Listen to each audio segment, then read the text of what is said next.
Gus! Hey, friend. What's wrong? You look like you've seen a ghost. There's been another murder. Where's the body? It's at the old lavatory. But you can't get there. The bridge that went there has been out for years. Listen, this is probably going to be the last time I ask you this, but can you do me a favor? Well, I don't have the time right now. Time is the favor. Don't warn Skalnik right away. Just give me a head start. Can you do that for me? Okay, 5 minutes. No more, no less. Great. You take care of yourself. Goodbye, my friend. Goodbye. Oh, yeah. Goodbye.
Another ring.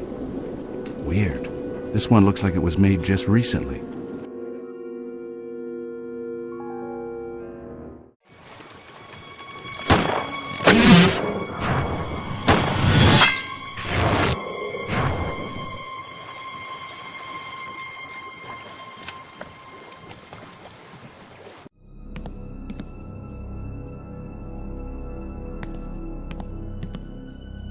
The door is locked.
What a horrible murder.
to get away from the cops. No way I'm going back out there.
This must be the key to this door.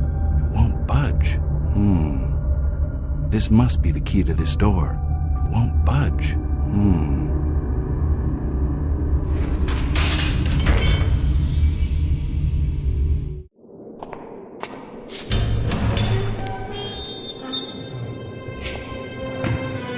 What the hell?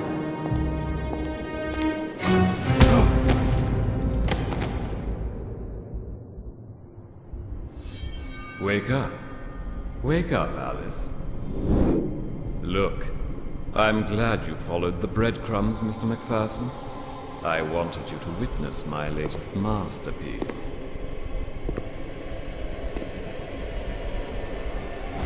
Wake up, dear.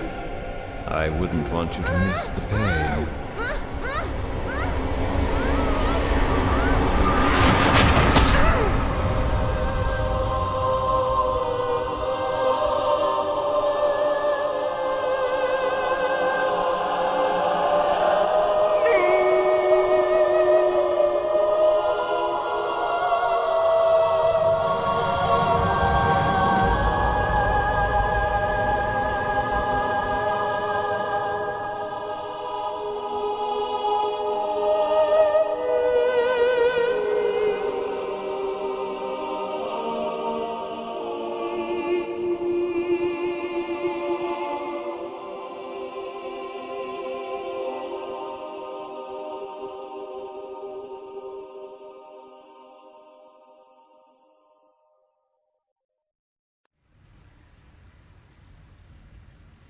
This painting is called Death Do Us Part.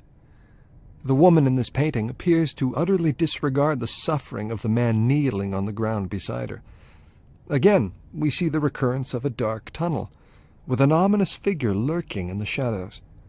It seems as though Ackerman is attempting to recreate a moment in his childhood, with undertones of rape and suffering. Note the position of the man in this painting. He is vulnerable, weak, and exposed. Is this how Ackerman himself felt at the time? Cleansing of a soul. For the first time in Ackerman's work, a woman is depicted in a seductive manner. She floats on the canvas, her red cloak rippling in the wind, in contrast to the dead calm of the background. Red, representing passion and seduction, dominates the foreground, but is surrounded by ominous tones of dark purples, grays, and blacks, the colors of death. The woman's eyes are missing, perhaps representing increasing confusion and anger towards the women in his life. Bridge over troubled water. The woman in the foreground seems troubled and stares directly at us, seemingly unaware of the turmoil surrounding her. The vast and tumultuous sky, usually representative of freedom and openness, instead feels oppressive and looms eerily over the landscape. Is this Mark trying to get back at his mother? This painting is called Streets of Prague. Ackerman only lived in Prague for a few years. We can see the recurrence of a dark alleyway. Look at the colors in this painting. It's almost as if the walls are bruised and battered. Clearly, Ackerman had a very negative view of the city. A sinner's pardon. The woman depicted here is clearly in a vulnerable and submissive position. She clutches herself as she struggles to achieve forgiveness. Perhaps one might see this as Ackerman's vision of how his mother should have asked for forgiveness for failing to protect him. The first one is called Abandoned. To the right, you can see a woman lying down, drunk, seemingly unaware of her surroundings. In the center of the picture are two eyes, eerily cutting through the darkness. We know that Mark Ackerman was abused by his father, and felt that his mother, who knew what was happening, stayed passive and let the abuse continue. This is mirrored in the painting, where the woman depicted seems unwilling to react to the approaching danger. This one is called The Pupil. The title suggests that Mark connected with the subject of this painting. Although trapped in his own prison, Ackerman was able to find escape through his pupil, represented by the light reflecting through the window onto the subject. He is using this man to escape from his own prison. The title is Mindless. This man is literally mindless. Note the stitches on his forehead where he was presumably lobotomized. This represents Mark's worst nightmare. being trapped in a prison of both body and mind. Although standing in a corner surrounded by darkness, an open window sheds light onto the scene. In a cruel irony, however, the subject is unaware of this window to freedom and remains a prisoner. Ah, Beatrice. The woman depicted here, a nurse, seems to represent Mark's ideal woman, and perhaps she was. Attentive, loving, and seductive, she is surrounded by angelic hues of white. Her skin tone is rich and alive, in contrast to his earlier works. This one is called Dr. Hyde, and is the first in his L.A. series. We know that Ackerman was committed to a mental hospital in the 30s. The man in this painting represents Mark's psychiatrist. It is a caricature of a dishonest man, whose gaze is masked behind thick glasses. The painting has an air of condescension. Look at his smile. He looks like the village idiot. It is obvious that Mark had no respect or admiration for this man. This painting is called Moonshine Traffic, his second painting in Chicago. One senses that Mark is comfortable here. The sun is rising, pushing out the darkness. Notice the warm oranges, yellows, and reds. Perhaps Mark is finally at peace and feels at home in Chicago. This one here is called Disturbed Sanctuary, and is the first in his Chicago series.